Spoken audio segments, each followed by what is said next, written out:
A joint conceptual workshop for the Franklin Municipal Planning Commission and for the Board of Mayor and Aldermen for March the 27th, 2025. So we'll just do a quick roll call. So I don't have Scott or Marcia yet or Jimmy. Roger Lindsay's present. Michael Orr is present. Commissioner McLemore and Alderman Peterson. Okay. Mayor Moore, not yet. He will not? Okay. And Alderman Berger and Alderman Caesar and Alderman Brown. Okay. I think that's all we got right at the moment. So we will get started. For the first time in a long time, we don't have a new development plan to discuss tonight, but we have a good bit of business relative to our development report and zoning ordinance updates. So we will start with item number 1 with the presentation of the 2024 development report and future changes to that report. So I'll turn it over to staff. Eric? Yes, Eric? Thank you, Mr. Chair. So you'll notice there is not a PDF attached to your civic clerk item that is the actual development report. This was a mistake on our end, but if you go into the PDF that is in there, on the very last page, there is a link to franklintn.gov/development report, and that will take you immediately to the flipping book online, which is what I will be walking you through today if you want to follow along on your own devices. So because it is springtime, it is time to look at the newest edition of the development report. Not much has changed internally to it, but I'll walk you through the important information on the different pages. If you have any questions or comments, feel free to stop me, and we can stop at any time. Otherwise, I'll try to get through it relatively quickly so we can discuss the exciting PowerPoint with potential changes for the 2025 development report. So currently, staff is estimating our population at just over 92,000 for the end of 2024. Not too much annexation occurred in 2024, and we did approve our pretty average number, just over 1,000 dwelling units in 2024 as well. Our current existing housing stock is reaching just about 40,000, and so we are seeing roughly 1,000 to 1,200 units on average being approved and constructed each year. Quite a few accomplishments event-wise that happened here in the city. During 2024, we did adopt a new iteration of Envision Franklin, as well as the Williamson County Growth Plan finished. We hosted the Vision City Conference. We have started moving forward with our Bee City USA project and program. We completed the Harlan-Stowe pedestrian bridge, and the Thompson Alley Pocket Park is finished as well as of April. Zoning changes, the vast majority of our zoning changes occurred because of the Armistead PUD being approved, so they have rezoned to PD, that being about half the acreage that was rezoned in the city at the end of 2024, as well as some PD changes to the McEwen Place Town Center PUD, that was about 3/4 of our acreage. So a lot of smaller projects, and a lot of PD changes, but the vast majority of our acreage changes occurred on just 2 different projects.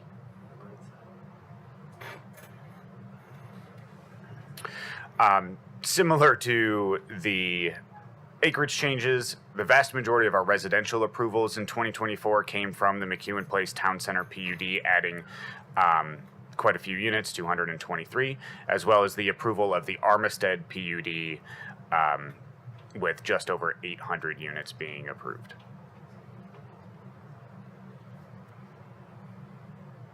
As far as non-residential approvals, the largest portion of those, obviously the In-N-Out headquarters being approved in 2024 was the vast majority of our total acreage there. Square footage as well. Now you'll notice if you take a close look at the residential development under construction table, our build out table, here at the end there is a very, very large note. Staff did remove quite a few projects that have gone what appeared to be stagnant. We took a look at the remaining units that were still existing in those developments and their ownership information, and the vast majority of those being removed were deemed complete because those final parcels were either not going to be developed and the project was completed, or they're owned by other individuals that own other parcels in the neighborhood, and maybe they just wanted a larger yard, and so they bought 2 parcels, but the entitlements were still there. So we were able to clean up this table this year. As we move into the 2025 report, this will be important. So I'll hit on this a little bit again later in the actual PowerPoint presentation as we look to the future for this build-out table. As you can see here, though, we do have roughly 11,000 remaining units that have been approved but are not yet constructed.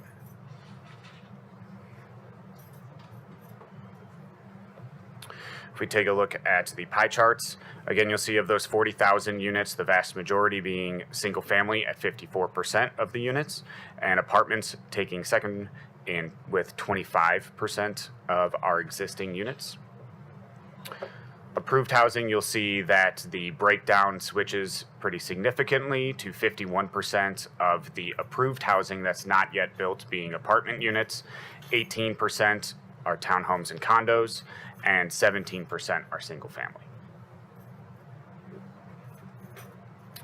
If we combine all of those together, you'll get this future build out pie chart, which shows if everything that was approved was, we woke up tomorrow and it was all built, then 46% of the total units would be single family units, 31% would be apartments, and 13% currently would be townhomes or condos. You can also see a breakdown of the city land uses generalized by category, with 37% of the acreage within the city being dedicated to residential uses, 23% institutional and recreational uses, and 26% just being undeveloped uses, which includes agricultural.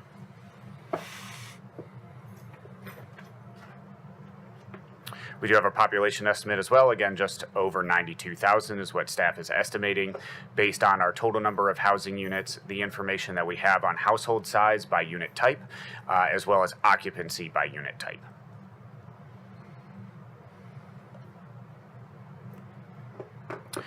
You'll notice here at the end, we have actually removed some of the static maps from the development report and put in this helpful links page. So all of these links are live and available to click. The online resources goes to all of the online documents that we have within the planning department. Find out about development goes to that page on the city website, which includes the map that shows all of the different permits that are active, as well as a link to our interactive zoning map and our new vesting dashboard. So rather than having static maps that obviously would become out of date very quickly, since this report is pretty much viewed exclusively online, we have switched over to the digital concept and provided links in the report rather than static maps. So I'm happy to answer any questions about the 2024 report. And if there are none, then I will continue forward and switch over and we can discuss some of the concepts that staff is bringing forward to change the report for 2025. Okay, we'll open the floor for questions or comments, but I ask that you get my attention before speaking so that I can get Emily to make sure your microphone is on. So does anybody have comments or questions?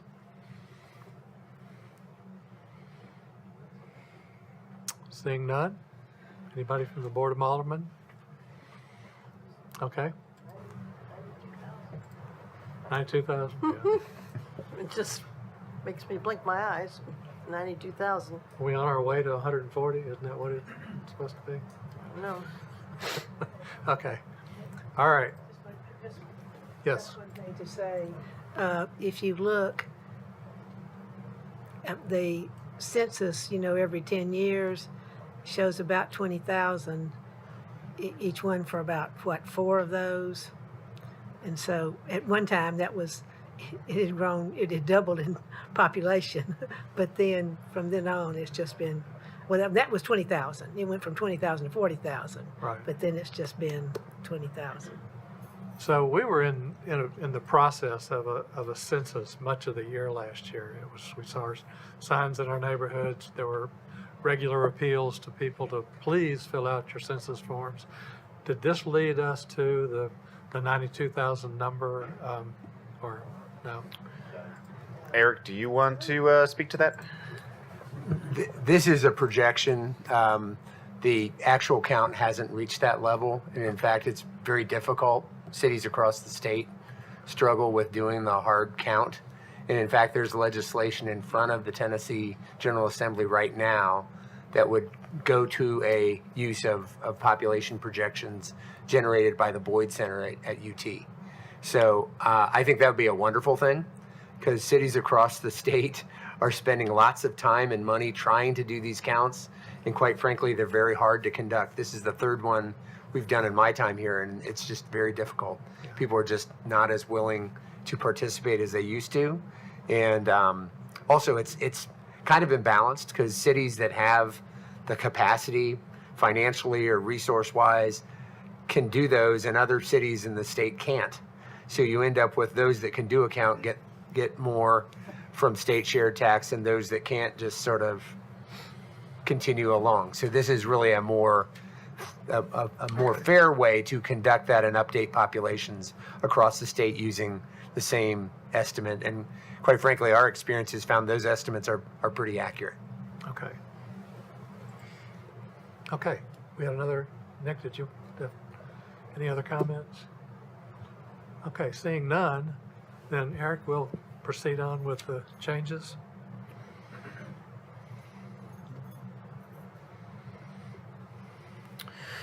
Thank you.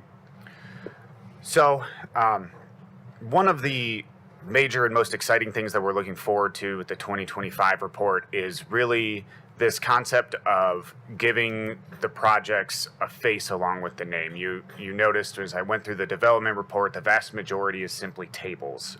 So if someone were to come and look at the development report that wasn't already somewhat in the know, it really doesn't provide that much information other than there was a large project approved with this many units of this type of breakdown. So what we're hoping to do with the 2025 report is really just integrate these graphics and images to show what the project approvals actually were.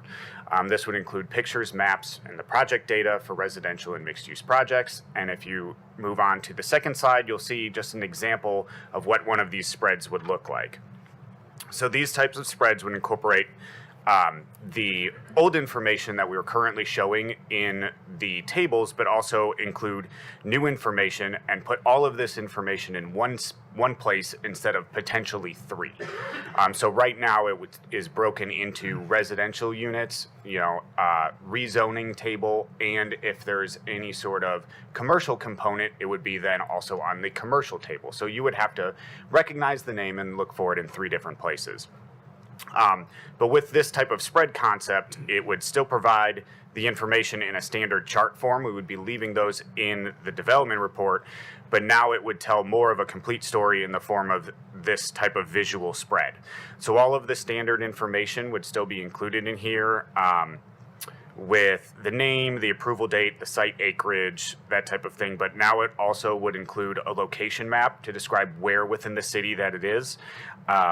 The design concept for Envision Franklin that it has, design renderings that will have been provided in the application and in their approved development plan, a site plan showing exactly what the site design would look like, and if there are any sort of notable infrastructure improvements that were triggered by this development, it could also include that information in the area that is left open for You can see this top right-hand corner would include all of that information in one place, as well as it would be included in the table form. So we're really excited to kind of try to shift towards this direction to show people what was actually approved rather than telling them what was approved.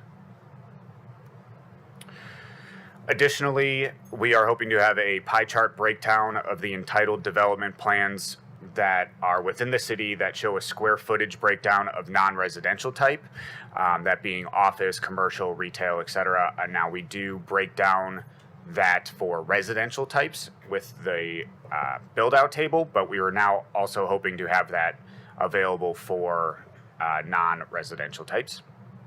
As well as our land coding system, the LCS is a large map document that we get a lot of this information from. And quarterly, that is updated with information from our building and neighborhood services departments. We run a report to see what received a certificate of occupancy, and so therefore is now a new unit or, constructed within the city. So we're looking to refine that to really focus on aligning our land use descriptions with the building types that we utilize in the zoning ordinance. So as you saw, we currently combine townhomes and condos, but those are very obviously two major different building types.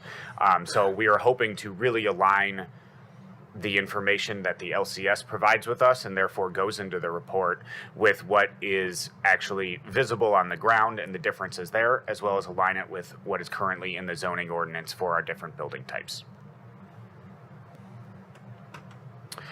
Some minor changes that we're investigating are relocation of the major tables into appendices in the rear of the document. This would be the population table, the zoning changes table, just to make room for the meat of the report really being those spreads and that visual information on the developments, as well as splitting that large build-out table into two parts. Residential developments that are entitled but haven't been constructed or haven't begun construction, and the residential developments that are actively under construction. Right now, the table just lists everything as if it were the same, but we would really like to start tracking those entitlements as they begin construction and switch them into tables so we can track that better rather than half of them being marked as 0 units constructed. And really just shift the focus of the report to new construction by removing smaller site plans with small additions.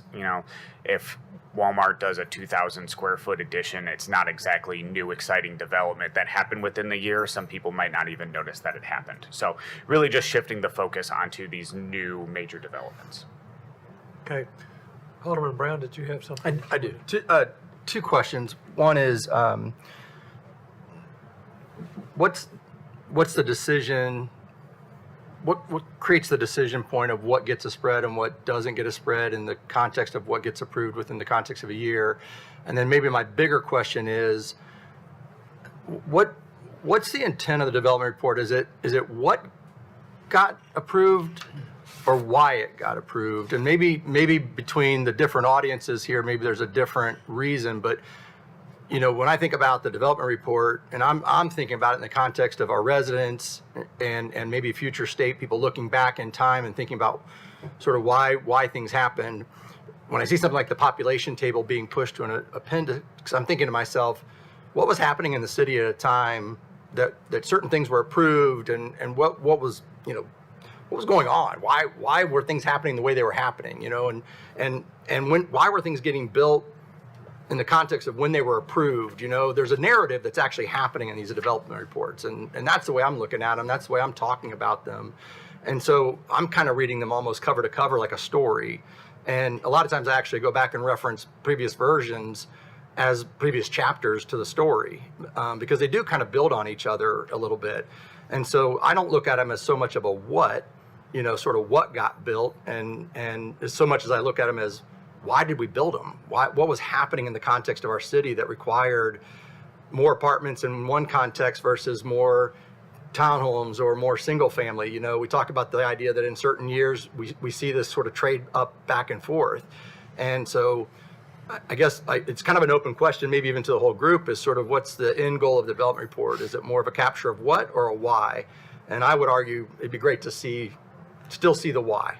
but Yeah, so all of the information that currently is in the report will still be in the report. Obviously, the population table already exists at the end, and so it will still remain at the end. As far as what gets a spread, that hasn't been clearly defined at this point, but it's very likely that development plans will get spreads, whereas site plans would just be included in tables. But that is not totally clear at this point. You know, and the what still will be exist, it will still will exist. It will just be more visual. So there will be a better story to tell of what a development actually is versus just it being a line item in a table is what we're really hoping for. I guess I would still just argue, think about the growth we're experiencing. It's not growth we've necessarily begged for. We're not bussing it in. It's kind of coming regardless of whether we want it or not want it. And we're trying to smartly figure out how to address that growth. And I know there's a lot of concern out there about how we do that. And as best we can, these development reports are reflective of how we're reacting to that. And I think we're all trying to decipher whether or not we're doing that well or not. And I think I look at these development reports and, you know, quite frankly, you look at things that were approved in 18, 17, 16 that were still not even fully built yet. And you actually see numbers of approved units that are down, you know, from 4 years, 5 years ago even though we're experiencing some pretty significant growth now, we're actually approving fewer units now than we were 4 years ago. And I think it tells it tells a story that we're trying to balance, right? That preservation and progress. And I think we're living out our mission. And I want to be careful that we don't bury the headline here. We don't bury the why. We don't bury what we're trying to adjust and accomplish in these development reports that they're reflective of us trying to address concerns in the city by just showing the what was approved and not explaining the why, what's going on in the city. And so the population table, for example, population growth is a big part of the why we're approving what we're approving. And it's just a small example of what I'm saying. Moving that to the back may bury the headline about what's going on in our city compared to the growth. And I'm just using that as a small example. So it's just one person's opinion about what a development report communicates to the general public about what's actually happening. Because I think people look at these not just about what building went up. I think they're looking at them saying, what in the world are we doing in this city and what are we approving? Yeah, and those comments are really helpful to us as we think about how we want to shift this as we move into 2025. Some of the things that we are talking apart are really adding to the story, though. We're not really, as Eric said, removing information, but we're trying to make it easier for people who are looking at it to understand more quickly what the story is. And right now we take a very heavy approach on what's happening residentially. We also want to get a good understanding of what's happening on the non-residential side, because there have been major shifts in that environment over the last decade. And we continue to see substantial changes in what's getting entitled, what is changing on entitlements that were entitled 10 years ago, and they're shifting their non-residential entitlements. So we really want to start to get a better grasp of what that story is too. So we're actually adding to this to help understand more than understanding less. So I think, as we move on, we'll definitely keep your perspective in mind, and I think that'll help us, lead us through this. But I just want to emphasize, we're really trying to add a couple key components. That non-residential piece, we're trying to add some visual images and really help people understand what the developments, where they're located, what they include. But also, we want to include more infrastructure information to say how we have addressed infrastructure needs simultaneously with the development that's coming online. So those are kind of the key pieces of what we're looking at. But I agree, this has given us some good food for thought that we can incorporate as we move forward. You give me Commissioner Mann. Yes. Okay, Nick. You want to go first? Okay. Yeah, so I agree. I think that'd be really, I am interested in the why. My concern about putting the why in this is that I think the why is subjective. So I think this probably ought to be the what, and then let the what tell the why, and that could probably be interpreted by different folks. But I think in order to help tell the what, it would be helpful. I'm just looking at the 2023 one development report. Under the approved housing not yet built, it doesn't say like, was it approved in 2023 and it's not yet built, or when was it approved? Is that a 5-year? Was it approved 5 years ago and it's not been built?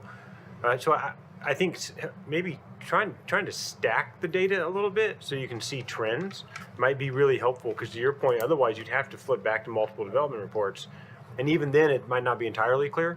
So I think you could really use the data to help build out the what, and then you can frankly make a story out of whatever you think your perspective matters on that story. So that's my 2 cents. Okay, Alderman Berger.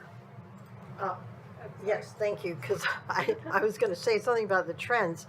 I would like to see a table or some kind of table, I guess, that shows us a trend over the years. I think that would be helpful, because I think that would answer, Matt, some of your questions, and Nick too, because I agree, that would be helpful.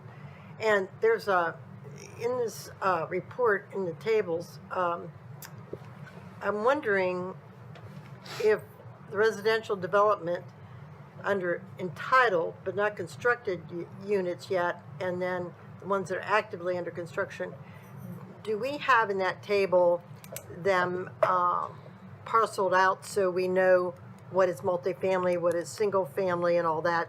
I would assume we do. Is that correct? Yes, so this references the, We'll still have that? yes, this references the billet is this table. So it shows the year of approval, how many units are approved, how many have been constructed, and what type of units still remain. All right. One of the concerns I have is that we got a lot that are entitled and not built for years, and then some come before our board and your board, and we say, do we approve it or not? And we know there's stuff in the pipeline that may or may not get built, and how does that make an imbalance sometimes in our community? We're all talking about apartments. I don't want to see another apartment building built, but we know the redevelopment is coming, and if any place at all that it's appropriate, it would be there, because it's going to help activate and continue to make that mall sustainable and successful for years to come. And if the design is done correctly, which is, I'm meeting with them because that's my ward, and I'm very concerned with the design, and they've been very gracious to meet with me over and over, and I had a meeting with the architect, because I want to make sure whatever is there is going to be something we're going to be proud to see, and it's going to be sustainable and timeless for years to come.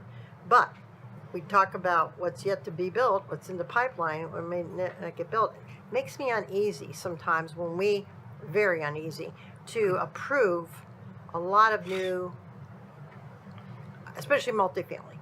Multifamily is my huge heartburn. So I think we have to, if I say anything at all tonight, I think it's a word of caution to the Planning Commission and to BOMA, that we should be walk very gingerly with multifamily, because we are getting very, very heavy in multifamily in our community. And everybody said, yeah, it wasn't built for years and years and years, and then we went crazy with every time we turn around, we're getting new multifamily. So I just wanted to share that. Thank you. Okay. Alderman Caesar? Thank you, Chair. I had 2 questions. Or 2 comments. This is probably more my personal preference. But one of the things that continues to surprise me is the age of some of these projects that we've entitled and that have yet to come out of the ground. And so as I look at the residential development under construction page, I understand you organized it based on alphabetical order of the name of the project. My preference would almost be to age it based on the year of entitlement, because then it helps us. And I know we can move these sort tools however we like, but for me, I have a little bit of concern when I see a 2017 project that has built 0. And as we're looking to understand the story and the why, if we see a lot of things that are heavily 6, 7, 8 years old, it may help us evaluate those residential or commercial developments that have not yet come out of the ground. But because the important piece that I see as a member of the Board of Mayor and Aldermen is we've entitled that development important utilities from our city that we're looking at making significant hundreds of millions of dollars investments because this entitlement is tied up and hasn't yet moved. And maybe I'm looking at it with the wrong lens, but for me, the size of the development is important. The name of the development is probably less important. And so, you know, I know that historically we've organized it this way. I just think the year is an important piece for us to consider. The other question I have is, or comment, I suppose, is these development reports are awesome. And I love Flipbook, and they're very pretty. My question maybe is going to be to add the additional creative. Is that going to add cost to this development report that is material? No, this is all done with staff time. I update the numbers quarterly, and then a great member of our team, Annette, she does all of the design work for the report. So it is all done in-house. So we will be theoretically acquiring those images from approvals. So we will have all that information available to us. It's already been seen by Planning Commission and BOMA as well. So we will have all of that, you know, within our systems already. It would just be a matter of putting a page design together. Additionally, to go back to your first comment, we are hoping that splitting up this table, in years past, it has gotten very unruly, which is why we've tried to clear out some of the clutter that we know is not, you know, it's finished, but according to this table, it's not. We do think that splitting this up into actively constructing units versus entitled but not actively constructing units will help us realize, you know, it won't let some of these 10-year-old projects with 0 units just get cluttered and fall within the table.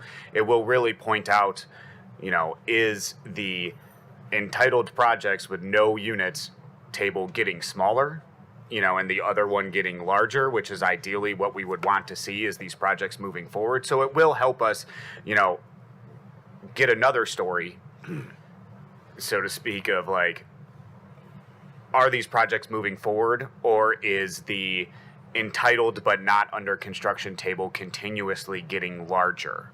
So we're hoping that it will kind of highlight some of the projects that are a little bit stagnant by splitting this table into 2. Yeah.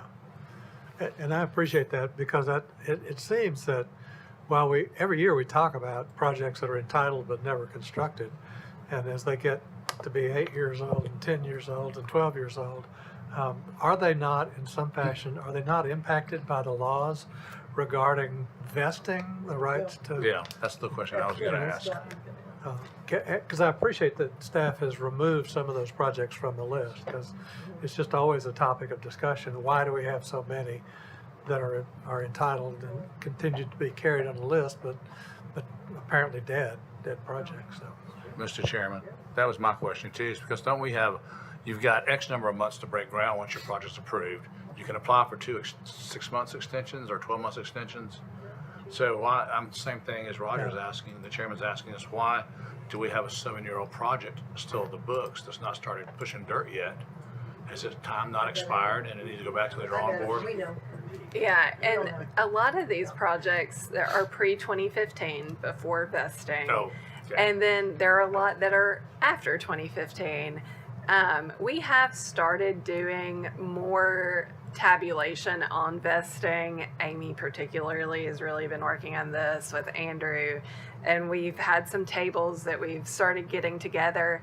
That may be an iteration that we can add to the development report over time too. I don't know that it'll be ready for 2025 with all these other changes, but we can definitely take that into consideration and try to get some of that in there. If not, we can add it for the next year. But it is something that affects probably half of these plans, but there's a lot that are pre-vesting that have still not had any construction. I mean, why don't I go buy a piece of property, get invested, and get my, for my grandkids to develop it? I mean, that's what I'm looking at. Can't today though. So, Okay. We have limitations today They have to submit bonds.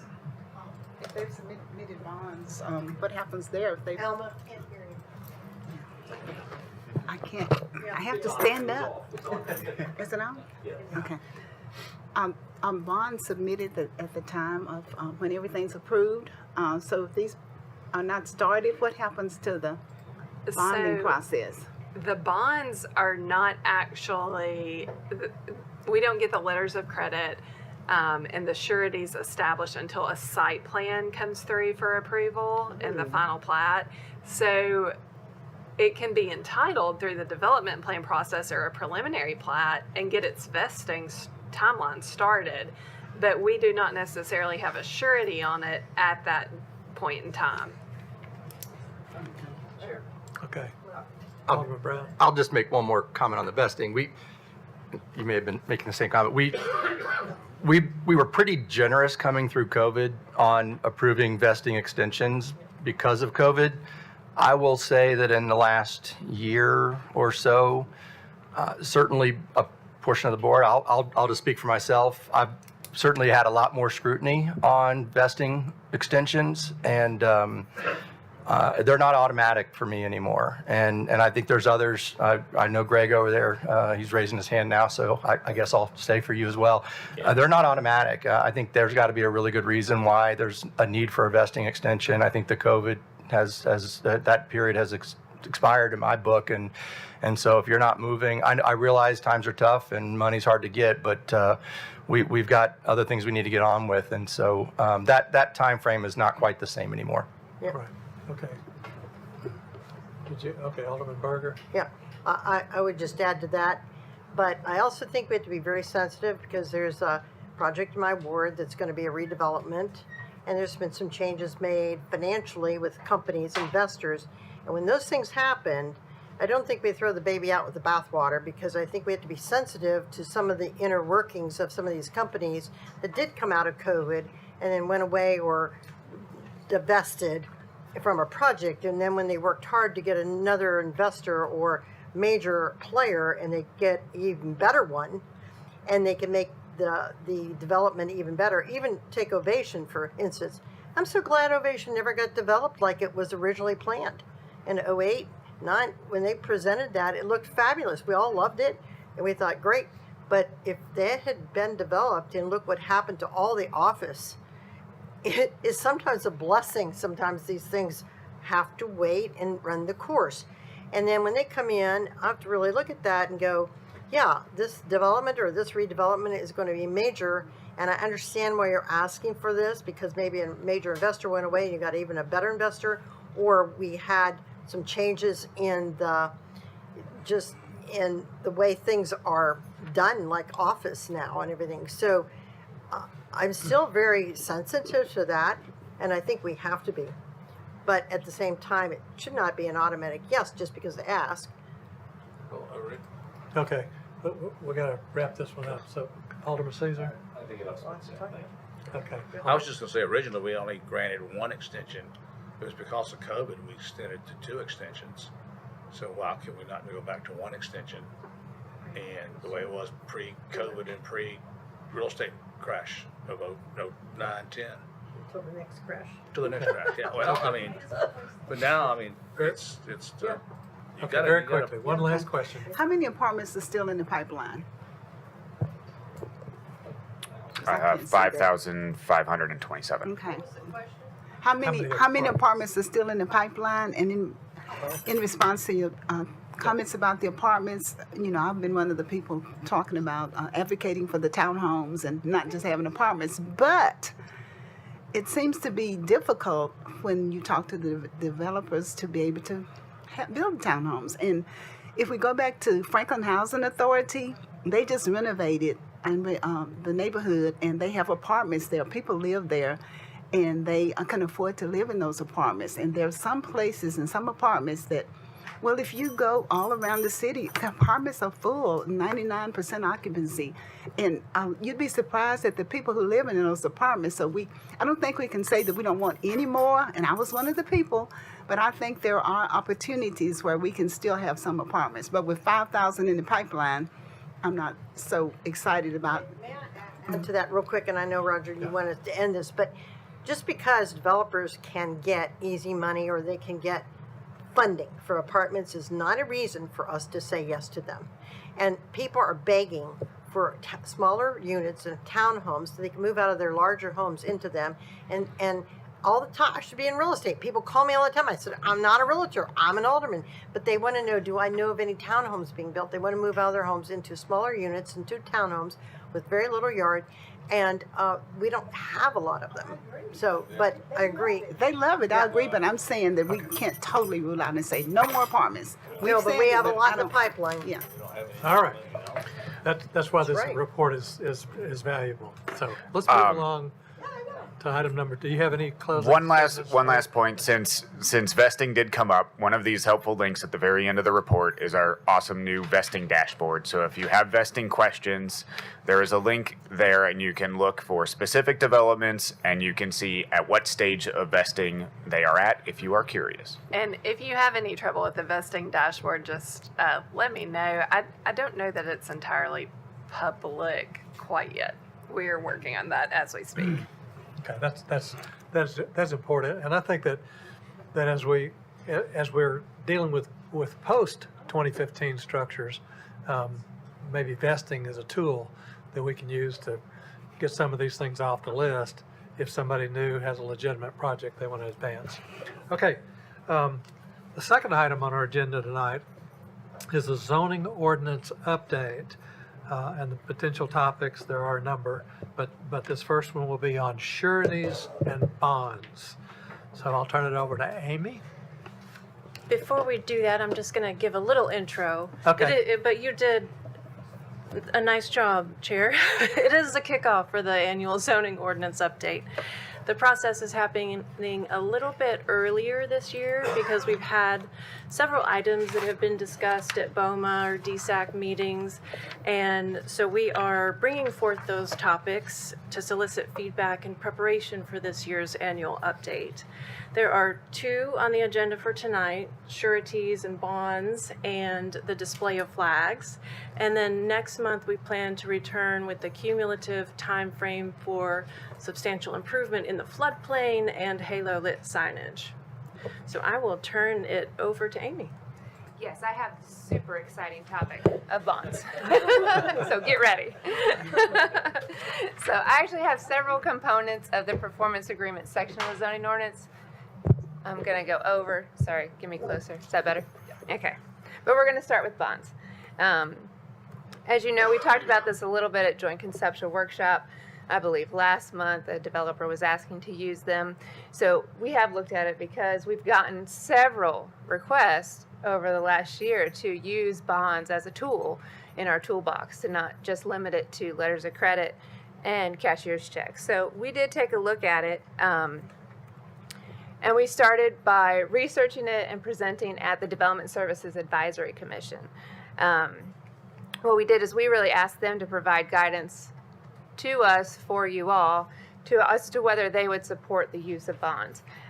We presented to them information on the October meeting and again on the February meeting, and at the end of those presentations and discussions, they did vote to support the use of bonds. With some similar criteria to what we have for letters of credit. So, before I go more into their actual recommendation, I'll bring us maybe up to speed on our current requirements. Currently, if you're developing a project, you have two options as the developer. You can complete all of the improvements before you pull a single building permit. The city can accept them, and then you're on the way to do the structures. Alternatively, you can post a bond, do a performance agreement with the city, and post a irrevocable standby letter of credit, or provide a cashier's check so that you can continue your development and go vertical at the same time. If you do post the letter of credit or cashier's check, we ask that that amount be 125% of the actual cost at the time of calculation at the site plan stage. We upped that recently based on inflation to make sure that we had sufficient funds should someone default. So in thinking through what the difference as a bond would be for the city as opposed to those current options of cashier's checkers or letters of credit, the difference of a bond is not too dissimilar from a letter of credit. Some of the differences are the third party. With a letter of credit, you have a financial institution issuing that document, whereas with a bond, it is an insurance company. The terms are a little bit different. With a bond, it is based on the duration of the project versus an alternative timeline that's set. Even though the letter of credit is not expiring, there are separate conditions with the issuing agency and the developer. So the bond sort of takes it and just says, hey, this is for the length of the project. There's differences in how the work is done if the developer defaults. With a letter of credit, if we say the developer defaulted on the project, they just turn over a check. It's our responsibility to get the work completed somehow. With a bond, oftentimes that insurance agency is the entity that gets the work done in the end. We can still, we declare that it's default and they usually take care of the work. And then coinciding with that point is that the coverage is really the cost of construction. There's not really inflation that doesn't play into it because the essence of the bond is to get the work done. So whatever it costs at the time, that's going to be what gets done. In part of our research, we asked what everybody else was doing with bonds, and by that I mean Nashville. But we did have a conversation with their surety coordinator, and these are some of the questions we asked, and nothing raised any red flags to us. They have about the same number of letter of credits as they do bonds. When they do have bonds, it tends to be for larger projects. We asked them if there was any trends in the project completion when they use bonds for the performance agreement. And their surety coordinator, Michelle, said it was her opinion that they took longer, but it was her opinion was that it's because their equity and assets are a little bit more flexible. All of their equity isn't tied up in the letter of credit, so they have more flexibility on their end. That was just her opinion. We didn't do any further research on that. And we asked if she had any issues with bonds expiring, and she said no, because it's standard practice that they put that the bonds have to be non-expiring as part of their procedure. Okay, so as we presented all this information to the Development Services Advisory Commission, like I said, they voted to support the use of bonds with several conditions that they found to be apropos for the use of bonds. They said, yes, they should be non-expiring, similar to letters of credit. Letters of credit, the city is listed as the beneficiary. We should make that clear that that should be what the bonds do as well. They said that they should have some minimum standard for ranking those insurance companies. We don't want just any company. We want some criteria that those companies meet, so we have quality companies doing business with us. They suggested an A for the AM Best rating of that company, that they be within the United States, and that they are licensed and registered to operate within the state of Tennessee. And then they also said continue to follow process or policies that you do with letters of credit, like listing the default procedures on the bond and asking for a window of notice if the insurance company is intending to dissolve the bond in any way. So we have some time frames to go ahead and call that and get things set up. So that's item 1. Before I move on, do you have any questions about bonds? No. Yes, Nick. Nick? You're about to talk, Emily. Sorry, no. Oh, you were just finding me. Hold on. Sorry. Okay. You weren't here last month, so I didn't get your seat. Yeah, no, sorry for being late. Probably should have started with that. Nashville traffic got me. There you go. Yeah, I guess, I mean, it's an insurance product, and insurance companies are in the business of paying out money. So, I mean, are we missing something? I mean, I don't know what I don't know here. And Yeah. I just, I'm not an insurance expert, and I usually go consult with them when we're effectively buying insurance, and I feel like, are we missing something we just don't know? That was our stance at the beginning too. That was our fear, quite honestly, is like, what are we getting into, and we don't know.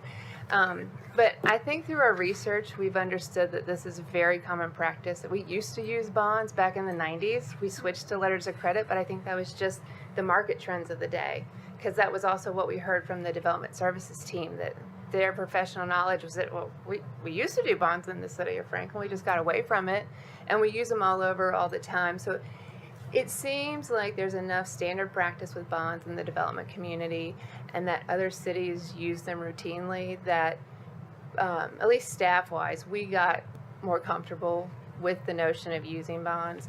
And working with our law department, like the performance agreement itself, we have clauses in there that if there's emergencies, we can still go get things done, and so the law department's done a great job with that contract. So I think between all of that, staff feels pretty comfortable with the idea of using them. I mean, all the suggestions here are the mitigating factors that I would do if I was contracting for this type of a thing. So, beneficiary minimum standards. I don't know. I just wanted to ask that question. I don't really know exactly what specific question to ask, because I don't know. So it's just to make sure I ask it more generally, like, are we missing anything here? Yeah. Commissioner Orr? Yeah, I mean, performance and payment bonds are a standard thing on all utility projects, so it's not like it's anything new. Right. So it wouldn't surprise me at all if it would fit what you're needing now with no problem. It's common. That's what we found. It's not new. It's just new to us. Right. And right. so we're I mean, just trying to make sure we got our every hands piece wrapped of around it. pipe or roadway you've done in this town has had a performance bond on it. Yeah, I guess sorry, administratively, like, or is there anything administratively the city needs to do that it's not doing today in order to do the bonds? Are we prepared to administer bonds like we do letters of credit, or is that different? And No, I think we have, I don't think it'll be too much effort to also do bonds. Okay. I mean, we have performance agreements already in place with a standard language. It's very transferable to an agreement for a bond, and we've already been working with our law department to sort of get that drafted and ready to go, so that when this gets adopted, if it does, we're ready day one. So. Yeah. And I shared with you that I've had experience with a default on a wastewater treatment project. A bonding company I haven't heard mentioned in recent years, USF&G, used to be a big insurance and bonding company. They came in, they brought in their construction team, they assessed the progress, the status of the completion of the project. They worked with the engineer as well as the city, and they just worked through a process of making sure that they knew exactly what they needed to do to finish the project. There is a tendency for them, obviously, to want to get through quickly. So you have to make sure, from the city's perspective, you have to make sure that you're getting everything you're supposed to get with your project, that it's being completed in accordance with what the original plans called for, because that's what they're bonded to do. So it's a workable process. Yes. And I was a 35-year-old engineer at the time, and they threatened, right off the bat, they threatened to sue me for $1 million, and I said, well, good luck with that. So, okay, go ahead. All right, great. So there's 4 other sort of, I think, minor changes that we're proposing that we'd like your feedback on. The first one is landscape sureties. We'd like to remove the 1-year maintenance agreement for landscape sureties. There's a couple reasons why, but in the end, it just seems more beneficial to get away from this requirement than to keep it. For one, removing the 1-year maintenance agreement requirement will allow quicker turnover for the landscaping, particularly to residential subdivisions. There's this trend that we see where the plants get put in and the developer's kind of quickly getting out of the neighborhood because all the homes are built, but they're still tied to this 1-year maintenance agreement. So there's this limbo of the neighborhood can't own those open spaces, and they want to, but the developer doesn't want to give it away until they're through with the maintenance agreement. The trees are all there, everything's there. So this kind of gets that turnover process much quicker, allowed for the neighborhoods. And then there's just the other issue of there's been some fluke weather events recently that have pointed out that the quandary of when we have a maintenance agreement, if you guys remember that flash freeze we had where it just killed a ton of plants, if you remember that in early December, you know, a lot of sites, not a lot, but some of our sites were stuck in this weird limbo of, well, they've done everything that they were required to do. The plants were healthy, done, the site was fine. And we had this very small amount of money left for a maintenance agreement, but it's not enough to cover something like that fluke event. So it's this weird situation. It doesn't seem like it's worth it, quite honestly, to have the maintenance agreement. We're not seeing real benefit in calling maintenance agreements of landscape. So, and the upside, the flip side of that is that if we go away from the maintenance agreement concept, we'll do stricter inspections, because the goal will be that all of the plants have to be in and healthy, because, you know, for a lot of these, we're turning them over to neighborhoods. We want to make sure that the expectation has been met. So we won't release the surety until those are deemed complete. Yes. I think you pull out, I've experienced a very negative situation with the landscaping, and I guess the concern I want to flag on the flip side of this is that we approve a whole lot of plans with landscaping as buffers. I mean, when you see these plans up there, they're beautiful because of landscaping. And by doing away with this, we're now pushing all of this on to the HOA, who is underfunded every single time when it's turned over. And it's turned over to a group of owners that don't have their hands around really what's being turned over to them. And the developers now being able, if we did this, to say, sorry, we're done. They were planted properly. And now I think we're kind of taking a sword instead of a scalpel here. And the freak weather event, we can probably create a carve out to where if there's a freak weather freeze or something that kills it all, maybe there's a reduction in responsibility. Mm-hmm. But I think to just absolve responsibility the second it's planted, you know, I can talk about my neighborhood all day long. That they planted the trees and they died twice because they simply weren't watered, and we had no means to water them. And it was on, you know, the developer should have created a reason to do it, and that was with the maintenance agreement. You take away the maintenance agreement, they're not going to install an irrigation system. They're going to plant it and run, and now the HOA is left with a $40,000 irrigation bill because they got to keep these things alive because that's what the plans were approved. Mm-hmm. And the inspection would have been met. And so, I mean, I can go on. This really concerns me just because Yeah. I've seen it play out very negatively. Okay. And I think if we did do this, I would view plans with landscaping much stricter than we do now. Alderman Berger? Thank you. Exact my sentiments. Couldn't have said it better. I just had an experience with this, with a developer turning it over, and the HOA said, well, you know, we want to take this over. You need to release it. You're done building. And so they said, okay. I mean, and they were willing to wait a while, and because they were concerned with how the development was going to look. And they said, okay. And now the HOA is going, what? We have all this money we have to spend on this landscaping. That's exactly the problem. And I would not feel comfortable with this. I just don't. And I think that one of the other problems we have, and I think we can do stricter inspections, but I'm with Nick on this. I don't feel comfortable with that at all. Okay. And the other thing we have, when it's all said and done and the bonds are released eventually, and then we have issues with development 3, 5, 10 years later, they take it out. There's no mechanism to make them put anything back. Right. And so a subdivision that's 5 years old or 10 years old, they have no hopes of getting it back, or even the commercial around. I've had dealings with commercial and this is commercial, but in Ward 1, and they go, well, we're not required to put that back, and all that landscaping gets taken out, and it's like, what? This is what we have to deal with now, and nobody can make them put this back. Yeah. You know, I don't know how we fix that. I was gonna say, I hear both of your comments, and at least to me sitting here, what I hear is that maybe there is an issue with the amount of landscaping we're requiring. Because to your point, whether a developer is done and then they get through in a year, an HOA is still adopting a lot of plant material that now they can't afford. That's what I hear. Yeah, they don't have the money. You both saying. So I don't know that.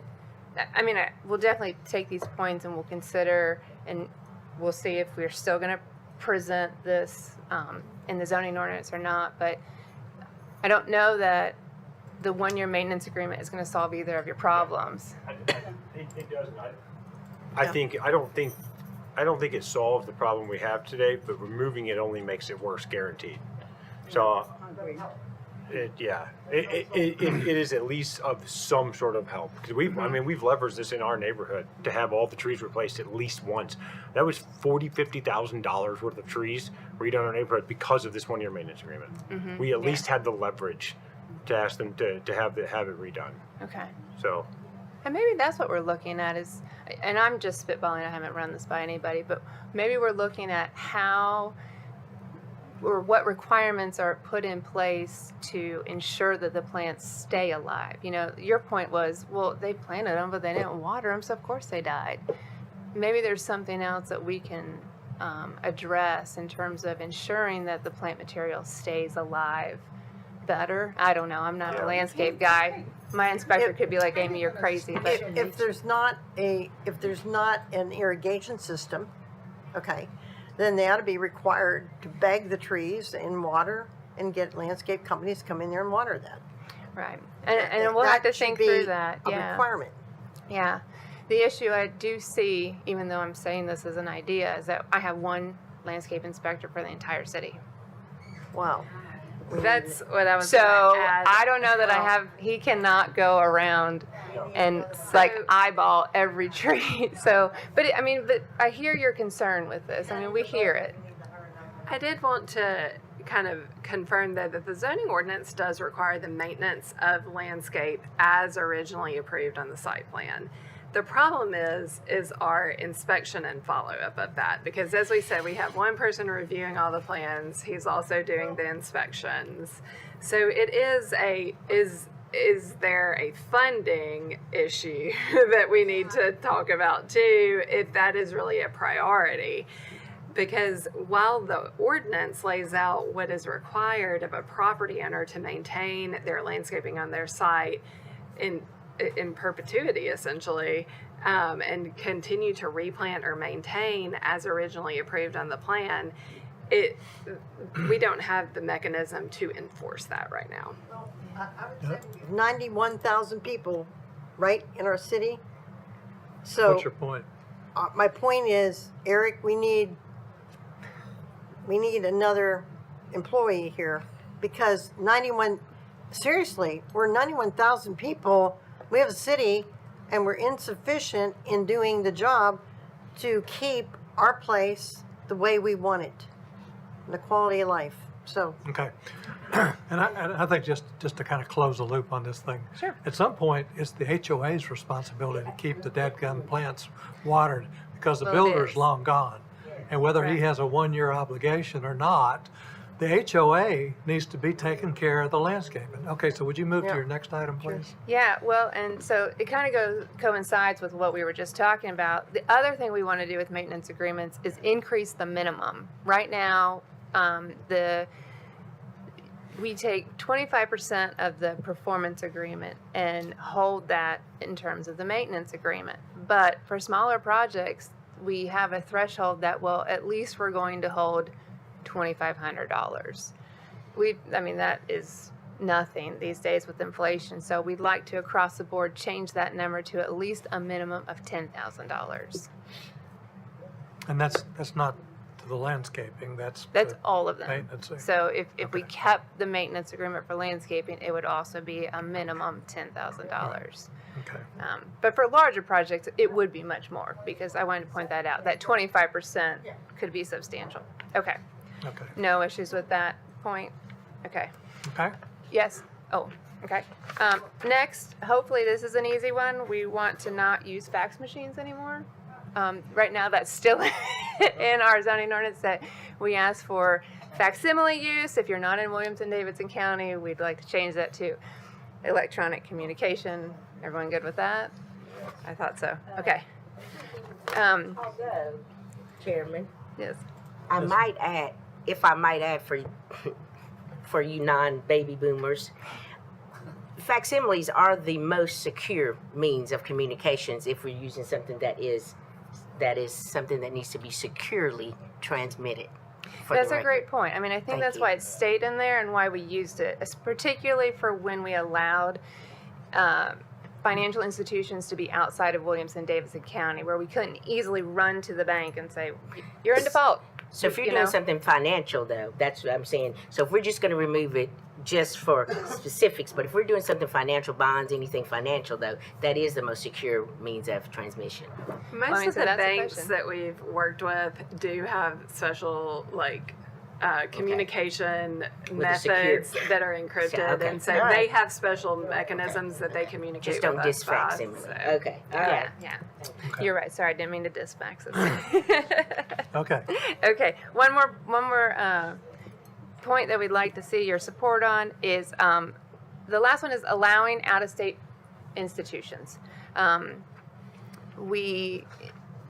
We're considering no longer requiring an institution to have a branch in Williamson-Davidson County. So along with that facsimile option, if they were outside of those two counties, they still had to have some sort of backup branch that we could go to.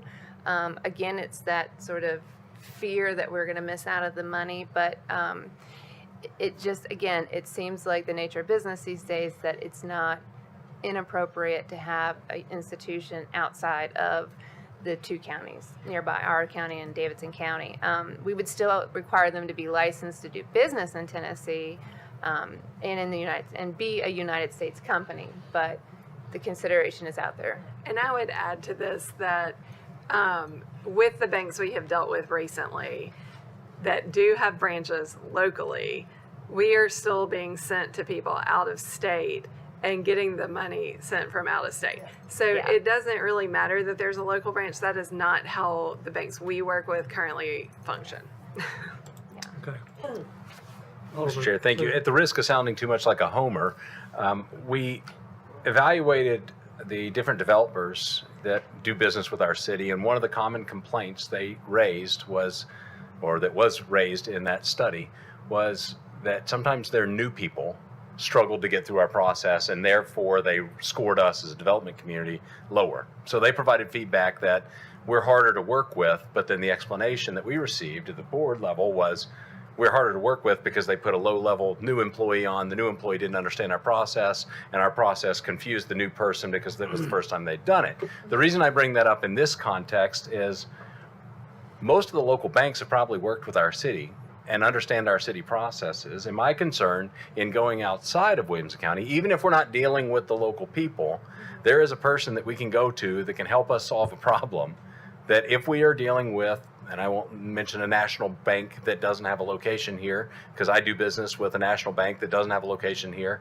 And if your bank account or your password or your fill in the blank other piece of information ever gets sideways, good luck trying to find the solution. And I'd hate for us to waste staff time trying to chase down that person. I'd hate for banks to say things about Franklin that aren't necessarily true because they just don't work with us often enough. And I'd hate for us to leapfrog over banks that are located here that do business with us in order to potentially serve a greater good, but I wouldn't call it a greater good. I think there are good banks here that understand our processes, that give us an opportunity to kind of get things completed quickly.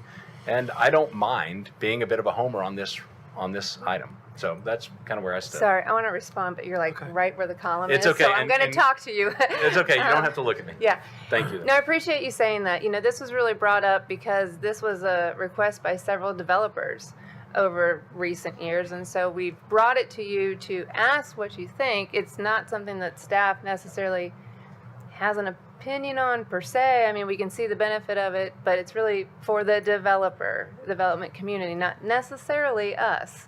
So if you choose, not to do this, that no skin off my nose. Thank you. Yeah. Okay. So, Gotta wrap it up. here's my summary. What I heard is that we have some concerns about removing the maintenance agreement for landscaping. And that's, I think, and perhaps the out-of-state institutions, but the other three, there's support to continue with these amendments. Yes. Okay, great. Well, Okay. thank you very much. That too. Okay, item number 3, zoning ordinance update, potential topic, the fascinating topic of flags. Then this topic is about regulating flags under the zoning ordinance. Sign regulation, which a flag is a sign, in communities is typically grounded in the purposes of promoting public safety, ensuring community compatibility, avoiding visual clutter, and protecting property values. Flags are considered a sign because they communicate a message which is protected by the First Amendment of our Constitution. So what you'll hear today is some background on this topic, followed by some potential amendments that regulate the characteristics of the sign, the number, the size, the placement, but not the content. These potential amendments are proposed to solicit feedback from this group to help us further refine an amendment for the zoning ordinance update. And I would like to introduce Joel Aguilera. He's our new planner with the Long Range Planning Team. And this is his first presentation at a joint conceptual workshop, so please welcome him. He's providing assistance in the zoning ordinance research topics and has been invaluable in that. And I'll turn it over to him for the presentation, which covers the potential amendments, and at the end has some scenarios that we'll walk through to help you visualize what we're really talking about. Thank you, Kelly. Planning Commission, good evening, and Alderman. This is my first time being able to present to you all in this type of setting. I unfortunately did not get to present to you all in the old City Hall. May she rest in peace, because this is going to be where I'm going to be able to present to you all today. So appreciate Kelly and Emily for allowing me to be able to participate in this effort. As Kelly has said, this is kind of a research effort that we all wanted to bring this back to you for discussion purposes.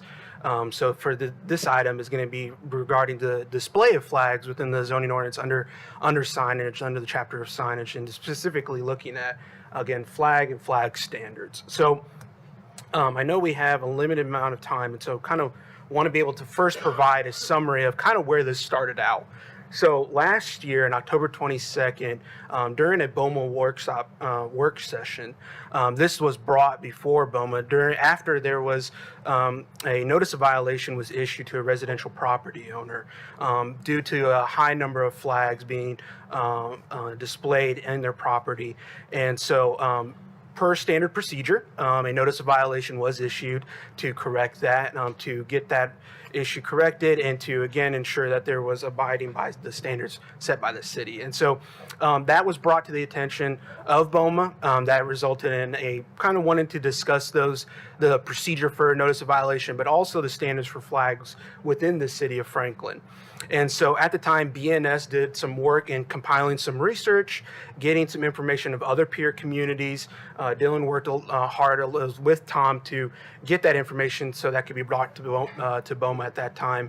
And what BNS found, looked at specifically was, the standards for flags in those communities, the maximum number of flags, how those communities handled temporary flags, setbacks for flags, heights, as well as size restriction for flags. And during that work session, there was a lot of comments made by BOMA, but also the general public, and how flags are regulated in the city of Franklin, and how potentially seeing other communities have done that, how could flags be better regulated within the city of Franklin? And so At the end of that meeting, BOMA had tasked staff to do some additional research on other peer communities to see what could be done and how we could, again, better regulate flags in our community to better address certain instances or circumstances we may have in our community. And so based on the comments we received, there was a lot of points of interest that we thought that we should be addressing when we come back when we would come back to this body and to BOMA. And we wanted to specifically look at definitions relating to flags. How did communities define flags? What did they look at in their interpretations of flag standards? What were the regulations for temporary flags? How did they handle temporary flags, small flags, any of those instances? What were the maximum number of flags permitted? And then as well as, were there any exemptions? So we took those points of interest and helped us guide us through our research and to bring this back for you all for discussion. Before we start breaking down into the research that was found in other communities, just want to kind of give a brief summary of our current flag regulations. Right now, in the signage chapter in the zoning ordinance for flags, they are defined right now as a cloth material, typically rectangular, and attached by one edge to a pole. These can be affixed to a flagpole located on the ground or on a building. They are permitted in all districts, and right now they're permitted to have a maximum of 3 flags per lot. The pole height maximum is 40 feet from the ground or 20 feet for rooftop poles. The maximum width of a flag shall not exceed 1/4 the height of a pole, which means if you have a 40-foot high pole, you would not be able to exceed the flag width of about 10 feet. And so going into what we found with other peer communities, building off the research that BNS had did the first time of presenting at BOMA's work session, we looked at, again, the popular item, of the maximum number of flags permitted in other communities. And although we did find some varying standards in other communities, what we found that there was the magic number of 3, did not appear to exceed 3. And these were kind of broken up into 2 different groups that we found. Cities that allow a maximum of 3 flags per lot. Franklin does fall in that category, in that group, with other communities such as Fishers, Indiana, Greenville, South Carolina, and Boulder, Colorado. But there were other communities that allowed a maximum of 3 flagpoles per lot. And some other notable communities of that category were Cary, North Carolina, Durham, North Carolina, and Chandler, Arizona. For other peer communities and temporary flags, this is also another interesting component. In doing our research for temporary flags and how communities handled that, what we found was there was some varying standards, not only in the maximum square footage for temporary flags, but the duration period as well. For the maximum square footage that was allowed for temporary flags, it truly did vary in size. It was at a minimum of maybe 6 square feet per flag for a temporary flag, or maybe potentially up to 32 square feet for a temporary flag. And we provided a little exhibit here. I know it's a little blurry and it's not completely to scale, but we did want to kind of show you what that looks like and see how, again, that variation between other communities. And for the duration period, again, that varied as well. We found that in some cases, some communities went to a maximum of 50 days in a calendar year. In other communities, it was 120 days in a calendar year. And those were sometimes broken up into various periods. Of course, you can't exceed 50 days in consecutive days in a calendar year. But what we found is that period did vary between 50 to 120 calendar days. For exemptions, this was one interesting component that we also studied and looked at after having some comments raised by BOMA and those of the general public. We looked at and saw that for exemptions for flags, it did vary at different levels. What we saw was that there were some communities on one end of the spectrum that flags were entirely exempt from sign regulations. In other communities, however, there were some that they exempted them from just requiring to get a permit. You did not have to get a permit or go through that review procedure, but you still did have some applicable standards for your flags. And that is where Franklin falls in that category, where, as I said earlier, we do have some standards for flags. There's only a maximum of 3 per lot. You have a certain height of the pole and setback standards, as well as, again, the displaying period of when flags can be flown. There are some applicable standards that we have that are similar to other communities where, again, even though we do not require a permit, there are some standards. And so that is consistent with some other communities that we have found. And so understanding what we have found from other communities, other peer communities in Tennessee and in the U.S., staff decided to compile that and draft some potential zoning ordinance recommendations for you all to consider. And in these potential amendments, we wanted to really, the guiding principles for this was that we wanted to be able to provide some flexibility for homeowners. We wanted to be able to provide some clarity between homeowners and staff. But we also wanted to ensure that in providing this flexibility and clarity, we wanted to make sure that this was still going to be content neutral.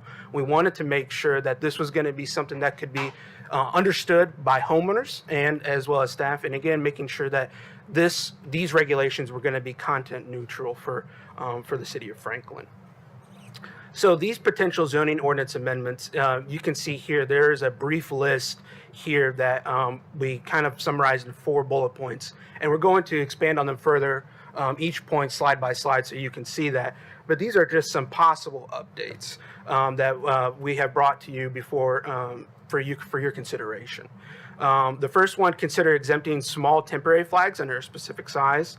The second potential option, consider adding a temporary flag sign type for holidays and special events. The third, consider adding a maximum number of flags per pole. And then the fourth, consider adding a wall-mounted requirement to not exceed the height of the building. So going into the first potential amendment for this option, exempting small temporary flags, consider exempting small temporary flags from any sign requirements.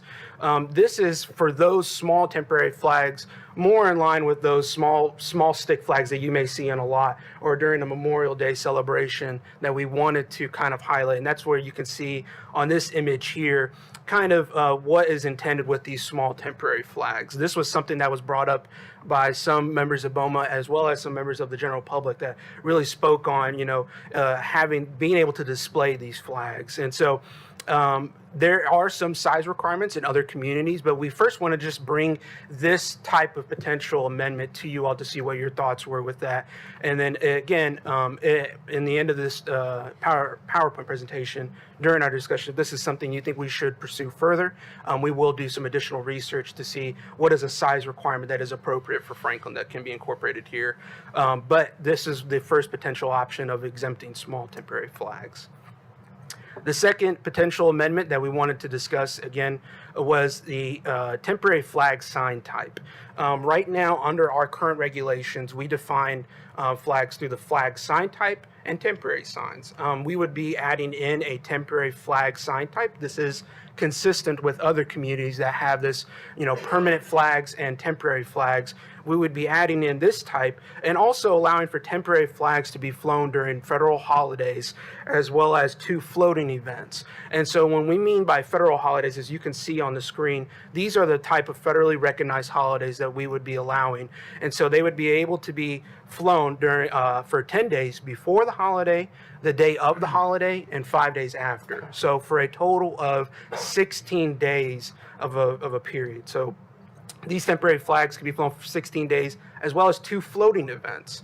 We wanted to be able to highlight this as well because for floating events, there were communities that specified this for whatever reason, if it being a religious ceremony, a private event, whatever it be, 2 floating events of the same period that we thought would be appropriate for this as well.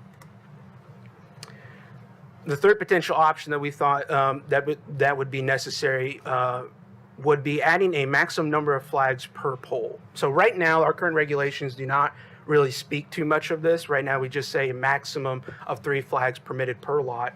And so we would consider, one consideration that could be made would be adding a standard that allows for up to 2 flags per pole, but again, still keeping the maximum of 3 flags per lot. Again, this would just be merely just to add that clarity in right now as to what would be permitted in for different flagpole types. And the fourth one, which leads into this one, to add in a wall-mounted flag requirement. So we have a description that reference wall-mounted flag types, but we would be adding this in as well as, again, clarifying that the wall-mounted flags do not exceed the height of the building, such as the rooftop or the cornice line. And so that is one potential amendment that we think would be beneficial as well to, again, help with that clarity. So for this part of the presentation, as Kelly mentioned, we do have some scenarios. There's a lot that goes into, having flag standards and as well as sign standards in general, that you want to be able to have clarity with it, that you're making sure that these are remaining content neutral. And so we wanted to have some example flag scenarios that the city may run into to, again, just kind of help with what's going with these proposed zoning ordinance amendments. And so we have this, of course, is it permitted or prohibited? And so one of the first scenarios that we wanted to bring to you all that may be possible, that may happen, is a property owner wants to celebrate Memorial Day by placing many small flags in their front yard. Is it permitted? This would be permitted. This would be permitted under the proposed zoning ordinance amendments that we are all bringing for you today, because an unlimited number of small flags would be allowed under these proposed amendments any time of the year for any duration, because again, as we said earlier with our first point, small temporary flags under a specific size and height would be allowed anytime and would be exempt from those regulations. So this would be permitted. For the second scenario, we have a property owner wants to place 10 temporary flags, all of them 4 feet tall, along the front of their property. There is no holiday during this period. Is it permitted or prohibited? This would be permitted because under the proposed zoning ordinance amendments that staff is bringing you all right now, they could have an unlimited number of temporary flags, but only for the 2 floating events of 16 days each. And so we included an image here because, again, with the 2 floating event periods that we are proposing with these amendments, this is meant to capture a multitude of different events that somebody may encounter. Whether it be a rival sports game, a family who has a son or a daughter that has a rival sports game and they want to be able to have flags of the high school on their lot, it is meant to capture that. If it's a wedding ceremony, a graduation ceremony, or a service member, a family service member that is coming home and they want to be able to have many American flags on their lot, this is meant to capture one of those, one of the 2 floating events that they have during that year. So this third scenario, is it permitted or prohibited? A homeowner wants to put up 2 flagpoles with 3 flags on each pole. Is it permitted? No, this would not be permitted. This would not be permitted under today's current regulations, and this would not be permitted under the proposed zoning ordinance amendments that we are recommending for your consideration and for your guidance today. Today, under our regulations and under the proposed zoning ordinance amendments, only 3 flags are permitted per lot. And so this would not be permitted under both our current regulations and our the proposed zoning ordinance amendments. And so those would be this instance, it would be prohibited. For this last and fourth scenario, a property owner wants to fly 20 temporary flags on their property for every federal holiday plus 2 floating holidays, and fly their flags for a total of 208 days per year. Is this permitted or prohibited? So with the proposed zoning ordinance amendments that staff has brought to you today, under these proposed amendments, they could fly an unlimited number of flags for those 13 holidays in those 2 events for up to a total of 208 days per year. So if someone wanted to do this, they could. They would be able to for up to 208 days per year for, again, those federally recognized holidays and the 2 floating events with these proposed zoning ordinance amendments. So I know that was quite a bit. I know it was a lot. We wanted to be able to walk through those scenarios, go through the research that we found. We put on the screen here again the potential zoning ordinance amendments that we have brought to you all. We've brought to you all today for discussion. Are we heading in the right direction? Is there something that we need to do some additional research on? Is there something that we may have missed, and that we're hoping to get your feedback on that? Okay, Alderman Berger. Geez, where do you start with this stuff? That was excellent. Very well done. My head is swimming. I would say that I think we ought to allow, just gonna hop right in here. I think we ought to allow 3 flags per pole, because someone may want to put the United States flag, the state flag, and the city flag. Just saying, we might want to consider that. Temporary flag use, this last one gets me. You say 208 days per year. Is that consecutive days, or it No. would be just like, would it be limited to temporary holidays, and then they would be up and down, up and down?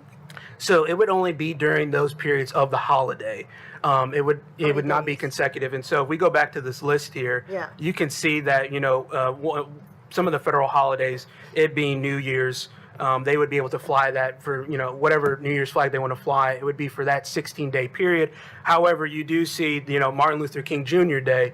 That is another holiday where they would be able to display flags. So not all of those cases will it be consecutive, but I think there would be some overlap in that period. And again, with the 208 days, with the 2 floating events, they could have those flags being flown for those 16 days again and Okay, again. yeah, for that. 10 days before and 5 days after. Yeah. So they would have those limits.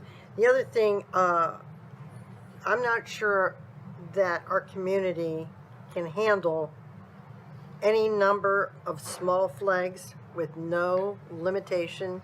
So someone could literally have 100 little flags in their yard, 1,000, whatever, 365 days a year in their yard. I think we have to deal with that. I don't think that's going to float in Franklin. I think that has to be worked on. And, I definitely, I think per poll, I mentioned the 3, only because I was thinking, I've seen it before, where someone had the U.S. flag, the state flag, and their city flag. You are correct, Alderman. There are some communities like Cary, North Carolina, and other notable communities that do allow 3 flags per poll. So that is what we have found with our research. My And so brother had one of those. So. I think that is something Okay, that could be explored. so we're going to run out of time, but I would like to weigh in because I can. I think 15 days for one holiday, a federal holiday, is way overkill. And I gauge that based on on Franklin High School. They have a program, they have a subscription fundraiser program where on every holiday, they come almost before daylight and put a temporary American flag in your front yard on a white PVC pole, and by the time the sun goes down in the afternoon, it's gone. And it's it. That's it. It's a flag that's been put in your front yard for that holiday. And it includes a couple of extra holidays like Flag Day.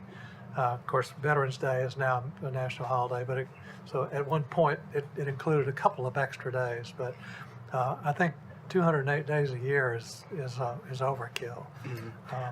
And I also think that if you're going to allow 100 miniature American flags in your yard, that at the end of that day or that prescribed period, that there's an absolute requirement that those flags be taken down and cleaned up. I gauge that by that picture of 1,000 Ukrainian flags posted somewhere. At some point, they've got to come down and be properly disposed of. Chair, if I I'll might. leave that. I Yes. keep mine succinct. I made notes. Okay. Number 1, please define small, because my small may not be your small, and too many. Number 2, let's remember flag, because we mentioned federal holiday. All flags are not going to be American flags, and when we mention that, I won't repeat about the number of days, because during those federal holidays, you just say flag. My flag could be a picture of me, okay? Number 3, we might want to remember, when we're talking about flags, and Bev said the American flag, the Tennessee flag, or whatever, it may be the rainbow flag. And what's a flag that's acceptable to me may be offensive to someone else, but tough cookies, okay? So when we're talking about this and with the unlimited, a flag may not be the American flag or the Tennessee state flag or City of Franklin flag. So let's remember that. And I think that's it. I'll Okay, hush. very good. You're very succinct. So Yes. like the graduation flags, the little things that the kids put out when they're graduating, how many days is that allowed? Because there are a lot of those in the neighborhoods. You're asking about, for graduation events. So if a family wanted to, celebrate somebody graduating high school or college, they would be able to under those 1 of 2 floating events, those 2 personal events. So they would be able to display flags, during that 16-day period. For that. 16. It would just be used as one of their 2 floating events.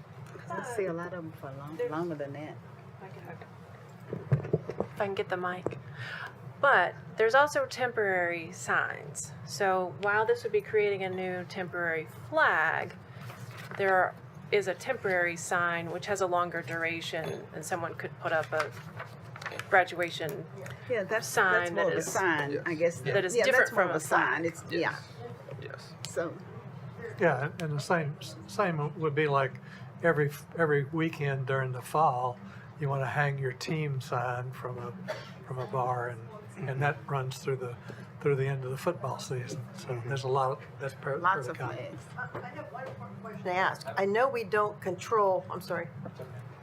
Is it okay? I know we don't control the message, but do we have something that controls the letter that comes after E in the alphabet to be on the flag? F somebody. And have that in our community where parents are coming out of their front door and somebody has a flag up there and their children are reading this.